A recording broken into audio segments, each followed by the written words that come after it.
Price lord. Good morning. ಎಲ್ಲರಿಗೂ ಕೂಡ ಕರ್ತನಾದ ಯೇಸು ಕ್ರಿಸ್ತರ ನಾಮದಲ್ಲಿ ನನ್ನ ಪ್ರೀತಿಯ ವಂದನೆಗಳು. ಪ್ರಿಯ ದೇವ ಜನರೇ, ಈ ಮುಂಜಾನೆ ದೇವರ ವಾಕ್ಯವನ್ನು ನಾವು ಧ್ಯಾನ ಮಾಡೋಣ. ದೇವರು ನಮ್ಮನ್ನೆಷ್ಟೋ ಪ್ರೀತಿ ಮಾಡಿದ್ದಾನೆ. ಆತನು ತನ್ನ ಪ್ರೀತಿಯಲ್ಲಿ ನಮ್ಮನ್ನು ಭದ್ರಪಡಿಸಿದ್ದಾನೆ.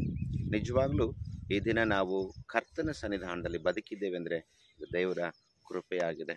ಪ್ರಿಯ ದೇವ ಜನರೇ, ದೇವರ ವಾಕ್ಯ ಹೀಗೆ ಹೇಳ್ತದೆ, ಕೀರ್ತನೆಗಳ ಪುಸ್ತಕದಲ್ಲಿ 34ನೇ ಕೀರ್ತನೆ ಇದರ 17ನೇ ವಾಕ್ಯ, ಯೆಹೋವನು ನೀತಿವಂತರ ಕೂಗನ್ನು ಕೇಳಿ ಎಲ್ಲ ಕಷ್ಟಗಳಿಂದ ಅವರನ್ನು ಬಿಡಿಸುತ್ತಾನೆ. Thank you. Praise Lord. ದೇವರಿಗೆ ಸ್ತೋತ್ರ. ಪ್ರಿಯ, ನೀತಿವಂತರ ಕುರಿತಾಗಿ ದೇವರ ವಾಕ್ಯ ಹೇಳ್ತದೆ, ನೀತಿವಂತರ ಕೂಗನ್ನು ಕೇಳಿ ಎಲ್ಲ ಕಷ್ಟಗಳಿಂದ ಅವರನ್ನು ಬಿಡಿಸುತ್ತಾನೆ.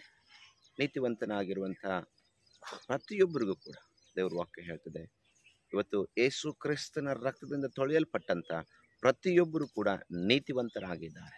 ಸೊ ನೀತಿವಂತರ ವಿಷಯದಲ್ಲಿ ದೇವರಿಗಿರುವಂಥ ಒಂದು ಸಂಕಲ್ಪ ಏನಂದರೆ, ಅವರು ಯಾವಾಗ ಕೂಗಿದ್ರು ಸರಿ, ಹಲ್ಲೆಲೂಯಾ, ಅದು ರಾತ್ರಿ ಆಗಲಿ, ಮಧ್ಯಾಹ್ನವಾಗಲಿ, ಅದು ಮುಂಜಾನೆಯಾಗಲಿ, ಅದು ಎಂಥ ಸಂದರ್ಭವಾಗಲಿ, ಅವರು ಕೂಗುವಾಗ ದೇವರು ಅವರ ಕೂಗನ್ನು ಕೇಳುವುದಕ್ಕಾಗಿ ಸಿದ್ಧನಿದ್ದಾನೆ.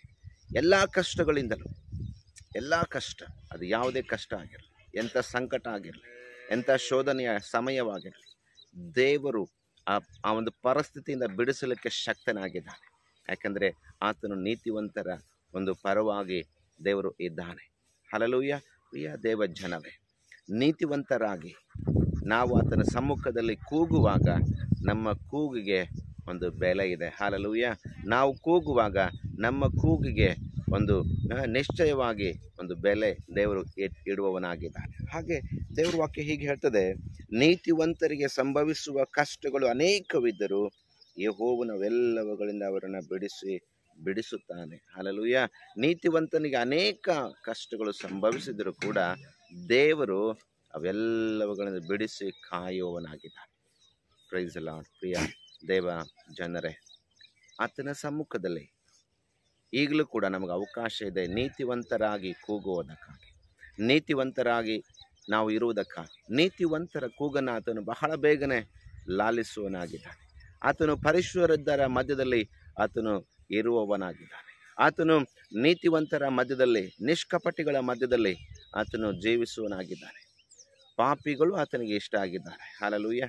ಪಾಪವನ್ನು ಆತನು ದ್ವೇಷಿಸಿ ಪಾಪದಲ್ಲಿರುವವರನ್ನು ಆತನು ಬಿಡಿಸಿ ಕಾಯುವವನಾಗಿದ್ದಾನೆ. ಈ ಮುಂಜಾನೆ ನಾವು ಕೂಡ ದೇವ್ರ ವಾಕ್ಯ ಕೇಳಿಸ್ಕೊಳ್ತಾ ಇದ್ದೇವೆ, ನೀತಿವಂತನಿಗೆ ಸಂಭವಿಸುವ ಕಷ್ಟಗಳು ಅನೇಕವಿರ್ತದೆ. ನೀತಿವಂತನಿಗೆ ಬಹಳ ಕಷ್ಟಗಳು ಬರ್ತದೆ, ಬಹಳ ಸಂಕಟಗಳು ಬರ್ತದೆ, ಶೋಧನೆಗಳು ಬರ್ತದೆ, ಜಿಗುಪ್ಸೆಗಳು ಬರ್ತದೆ.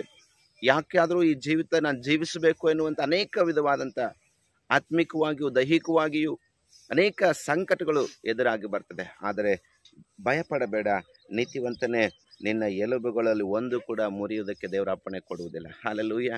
ನಿನ್ನ ಎಲುಬುಗಳಲ್ಲಿ ದೇವರು ಸಾರವನ್ನು ತುಂಬುತ್ತಾನೆ, ನಿನ್ನ ಎಲುಬುಗಳಲ್ಲಿ ದೇವರು ಬಲವನ್ನು ತುಂಬುತ್ತಾನೆ. ದೇವರ ಒಂದು ವಾಕ್ಯದ ಬಲದಿಂದ ನೀತಿವಂತನು ಬದುಕುವನಾಗಿದ್ದಾನೆ. ನೀತಿವಂತನು ಬದುಕುವುದು ಯಾವುದರಿಂದ? ದೇವರ ವಾಕ್ಯದಿಂದಲೇ. ಹಲ್ಲೆಲೂಯಾ. ನೀತಿವಂತನು ಇವತ್ತು ಬದುಕುವುದಾದರೆ ಅದು ದೇವರ ಬಲವೇ. ಆದ್ದರಿಂದ ಪ್ರಿಯ ನೀತಿವಂತನೇ, ಭಯಪಡಬೇಡ. ನಿನಗೆ ಸಂಭವಿಸುವ ಕಷ್ಟಗಳಲ್ಲಿ ಯೆಹೋವನು ನಿನ್ನೊಂದಿಗಿದ್ದಾನೆ. ಯುದ್ಧ ವೀರನಾದ ಯೆಹೋವನು ನಿನಗೆ ಸಹಾಯಕನಾಗಿದ್ದಾನೆ. ಈ ಮುಂಜಾನೆ ಆತನು ನಿನ್ನೊಂದಿಗಿದ್ದಾನೆ. ಆಮೆನ್. Praise Lord. ನಿನ್ನೊಂದಿಗಿದ್ದಾನೆ. ಭಯಪಡಬೇಡ. ನೀನಿರುವ ಪರಿಸ್ಥಿತಿಯನ್ನು ದೇವರು ನೋಡಿದ್ದಾನೆ. ನಿನ್ನ ನೀತಿವಂತಿಕೆ ಯೆಹೋವನ ಸನ್ನಿಧಾನವನ್ನು ಮುಟ್ಟಿದೆ. ನಿನ್ನ ನೀತಿವಂತಿಕೆಯನ್ನು ದೇವರು ನೋಡಿ ನಿನ್ನ ಎಲ್ಲ ಕಷ್ಟಗಳಿಂದ ತಪ್ಪಿಸುವನಾಗಿದೆ. ಇವತ್ತು ಅನೇಕ ಸಾರಿ ಅನೇಕರು ಯೋಚಿಸ್ತಾರೆ, ನಾನು ದೇವರ ಸಮ್ಮುಖದಲ್ಲಿ ಎಷ್ಟು ನೀತಿವಂತನಾಗಿದ್ದೇನೆ, ಆದರೆ ನನಗೆ ಯಾಕೆ ಈ ಕಷ್ಟ?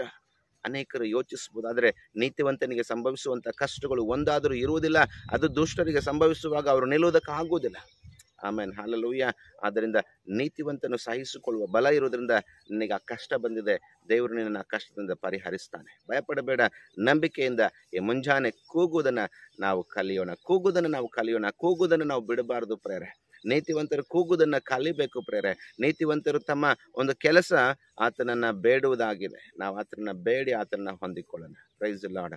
ನಮ್ಮನ್ನು ಬಹಳವಾಗಿ ಪ್ರೀತಿ ಮಾಡಿದ ಪರಲೋಕ ದೇವರೇ, ಈ ಒಳ್ಳೆಯ ಸಮಯಕ್ಕಾಗಿ ಸ್ತೋತ್ರ. ಕರ್ತನೆ, ನೀತಿವಂತರ ವಿಷಯದಲ್ಲಿ ನೀನು ಕೊಟ್ಟಿರುವ ಭರವಸೆಯ ಮಾತುಗಳಿಗಾಗಿ ನಾವು ಸ್ತೋತ್ರ ಮಾಡುತ್ತೇವೆ. ಏಸಪ್ಪ, ನೀತಿವಂತರನ್ನು ವಿಶೇಷವಾಗಿ ಆಶೀರ್ವದಿಸೆಂಬುದಾಗಿ ಅವರ ಕೂಗನ್ನು ಲಾಲಿಸು ಎಂಬುದಾಗಿ ಯೇಸುವಿನ ನಾಮದಲ್ಲಿ ಬೇಡಿಕೊಳ್ತೇವೆ ನಮ್ಮ ತಂದೆ. Amen. Praise Lord. Thank you.